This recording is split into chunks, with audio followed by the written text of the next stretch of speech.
කොහොමද යාළුවනේ? එන්න අද අපිත් එක්ක ක්‍රැකෝ වල තියෙන වේවල් කාසල් එක බලන්න. ඉතින් මේ කාසල් එක 11 වෙනි ශතවර්ෂය වගේ හදන්න පටන් ගත්ත කාසල් එකක්. ඉතින් මේක කාලයක් තිස්සේ වැඩි දියුණු වෙලා වෙනස්කම් කරලා අද තියෙන තත්ත්වයට වෙනකන් දියුණු වෙලා තියෙනවා. ඉතින් මේ කාසල් එකේ මේ වෙද්දි නම් තියෙන්නේ 20 වන ශතවර්ෂයේ ආපහු මේක වෙනස් කරලා ගොඩනංවල තියෙනවා. ගැන ආමි බැරැක්ක විදිර පාවිතා කරලා ඔක්කොම ඉවරුණාට පස්සේ දැන් ආයෙත් ෆංක්ෂනින් කාසල්ලක් විදිර ගොඩනංවල තියෙනවා. ඉතින් මේ කාසල් එකට එන්ට්‍රන්ස් දෙකක් තියෙනවා. අපි මේකෙදි පාවිච්චි කරේ කතීඩ්‍රල් එක පැත්තෙන් තියෙන එන්ට්‍රන්ස් එක. ඉතින් ඔයගලන්ට ඔය ලොකු කුළුණක් වගේ ඉස්සරහින් පේන්නේ අනේ කතීඩ්‍රල් එකේ එක කොටසක්. ඉතින් මේ කාසල් ගේට් එක මේ වගේ අපි ඒ කාලේ ෆිල්ම් වල දැකලා තියෙනවා වගේ උඩට යන ගේට් එකකින් නිර්මාණය කරලා තියෙනවා. මේක තාමත් ෆන්ක්ෂනින් ගේට් එකක් විදිහට තමයි අපිට දැනගන්න ලැබුණේ. ඉතින් අපි ඒක ක්‍රියාත්මක වෙනවා නම් කොයි වෙලේවත් බලන්න බැරි වුණා. ඉතින් මෙතනින් අතුරට ගියාට පස්සේ ඔයගලන්ට බලන්න පුළුවන් ටිකට් කවුන්ටර්ස් ටික තියෙනවා. ඔය ඉස්සරහ දකුණු අත පැත්තෙන් පේන්නේ අන්නේ තියෙන ටිකට් කවුන්ටර්ස්. ඊට අමතරව මෙතනින් උඩට ගියාම එතනත් ටිකට් කවුන්ටර් එකක් තියෙනවා. ඊට අමතරව අර තියෙන කියෝස්ක් වලත් තියෙන්නේ ටිකට් කවුන්ටර්ස්. ඉතින් මේක තමයි කාසල් එකට එන්ට්‍රන්ස් වෙන්න තියෙන දෙවනි ගේට්ටුව. ඉතින් දැන් මේ මැප් එකේ තමයි අපිට බලන්න පුළුවන් කාසල් එකේ ස්ට්‍රක්චර් එක කොහොමද, කොයි විදිහටද අපි ඉන්න තැන කොතනද කියලා. ඉතින් අපි ඉන්නේ අන්නර ඊතලයකින් පෙන්නලා තියෙන තැන. ඊට පස්සේ අපි මැප් එකත් බලලා ඉවර වෙලා කාසල් එක ඇතුළට ගියා. මේ කාසල් එක මේ පැත්තෙන් ඇතුල් වෙච්ච ගමන්ම අපිට බලන්න තියෙන්නේ කතීඩ්‍රල් එක. ඉතින් පේනවනේ තියෙන ලොකු පරණ බිල්ඩින් මේ ඔක්කොම කාසල් එකට අදාළ බිල්ඩින්ග්ස්.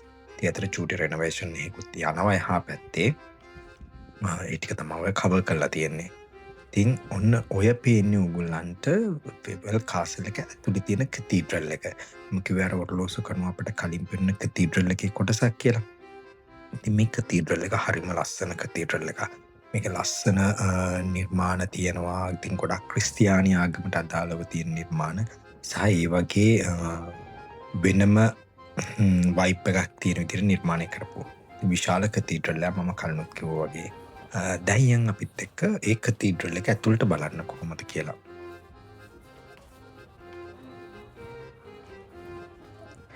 මෙන්න මේ වගේ විශාල දොරටුවකින් ඇතුළට ගියාම අපිට ඉස්සෙල්ලාම තියෙන්නේ දේවස්ථානයේ තියෙන දේව පිළිමේ ටික තියෙන ටික පේන විදිහට තමයි හදලා තියෙන්නේ.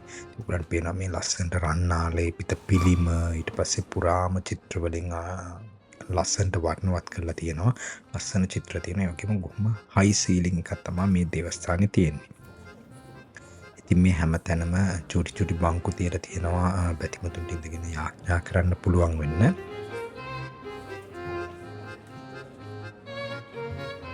වගේ නිර්මාණ ගොඩක් ඒක ඇතුළේ ලස්සන නිර්මාණ ගොඩක් තිබ්බා. ඉතින් චිත්‍ර ඊට අමතරව මේ වගේ නිර්මාණය කරපු දේවලුත් තිබ්බා. ඉතින් මේ දෙපැත්තෙම තියෙන්නේ නයිට් සොරුන් දෙන්නෙක්ගේ පිළිම දෙකක් තියෙන්නේ. ඕගොල්ලන්ට මෙතන ගයිඩ් කෙනෙක් අරගෙන ඔඩියෝ ගයිඩ් එකක් ගන්න පුළුවන්. ඉතින් ඒතකොට ගයිඩ් එක්ස්ප්ලেইন කරනවා කොටසෙන් කොටස කොහොමද කියලා. ඉතින් අපිට එහෙම විශාල ගෲප් එකක් සෙට් උන්නේ නැහැ. එහෙම වුණොත් අපිට වෙනවා තවත් කට්ටිය එකතු වෙනකන් ගෲප් එකක් හැදෙනකන් ඉන්න ගයිඩ් කෙනෙක් ගන්න. දැන් අපි ගයිඩ් කෙනෙක්ව පාවිච්චි කරේ නැහැ.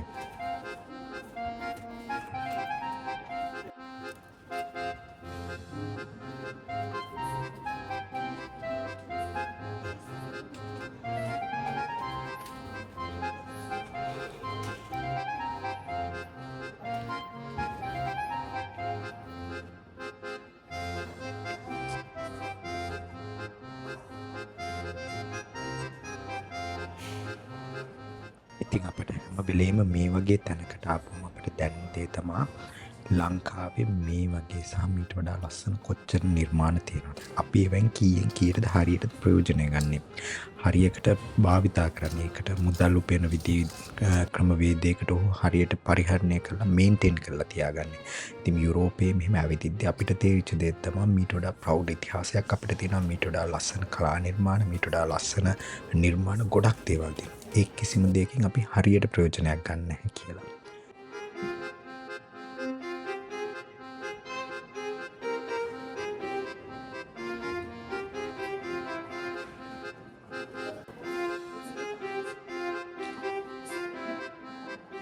ඉතින් මෙන්න මේ වගේ ලස්සනට පහම්පත් වෙන තැනක් තිබ්බයි. දෙන පොඩි මුදලක් දාලා එතන තියෙන කැන්ඩල් එකක් අරගෙන පත්තු කරන්න පුළුවන්. ඒක ඕන කෙනෙක්ට කරන්න පුළුවන්. ඉතින් අපිත් ඒ විදිහට කරා. ඊට පස්සේ මේ වගේ කිරිගරුඬ වලින් කරපු නිර්මාණ ඒ වගේ ගොඩක් දේවල් මේ මුළු කැතීඩ්‍රල් එක පුරාම තියෙනවා. ඉතින් මේ ගොඩාක් ඒවා ලියලා තියෙන්නේ පෝලිෂ් භාෂාවෙන්. ඒකන්ද අපිට ඒවා ඔක්කොම කියවලා තේරුම් ගන්න බෑ. නමුත් ඊට අමතරව මේ වගේ තියෙන හැම තැනකම ඉංග්‍රීසි භාෂාවෙන් ලියපු ඒ ගැන පුංචි විස්තරයකුත් දක්වලා තිබ්බා. ඉතින් මේ වගේ ලස්සන කැටයන් කරපු දොරවල් නිර්මාණ ඒ වගේ ගොඩක් දේවල් මේ මුළු කැතීඩ්‍රල් එකම පිරලා තිබ්බා. ඉතින් හරිම ලස්සනයි. බොහොම පුංචි ගාණක් ඒගොල්ලෝ charge කරෙත් මේක බලන්න යන්න අපෙන්. ඉතින් ඔයගොල්ලන්ටත් පෝලන්ඩ් වල ක්‍රැකෝ වලට එන්න අවස්ථාව ලැබුණොත් මේ අත්දැකීමත් විඳගන්න කියලා අපි ඔයගොල්ලන්ට කියන එක වෙනම ලස්සනම අත්දැකීමක් වේවි ඔයගොල්ලන්ටත්.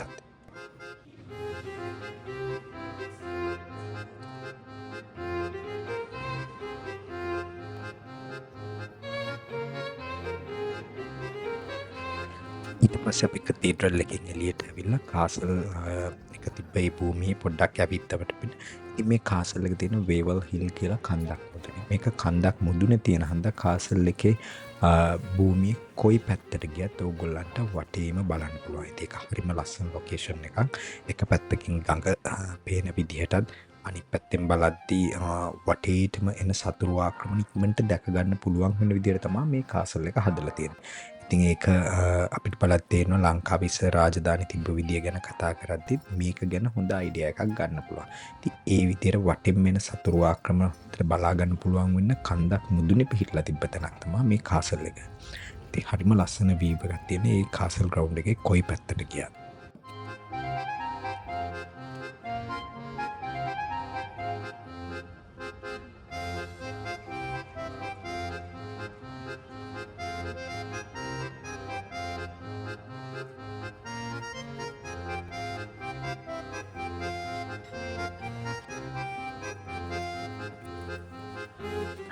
අපව පැත්තෙම හිමීට පල්ලම් හැලා දැන් මේ යන්නේ වේවල් ඩ්‍රැගන් එහෙම නැත්නම් මේ ප්‍රසිද්ධ ඒ ඩ්‍රැගන් ස්ටැචු එක බලන්න.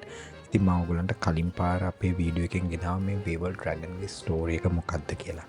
ඉතින් අපි දැන් යන්නේ අන්නේ ස්ටෝරි එකට පාදක වෙච්ච ඒ ඩ්‍රැගන්ව බලන්න යන ගමන්.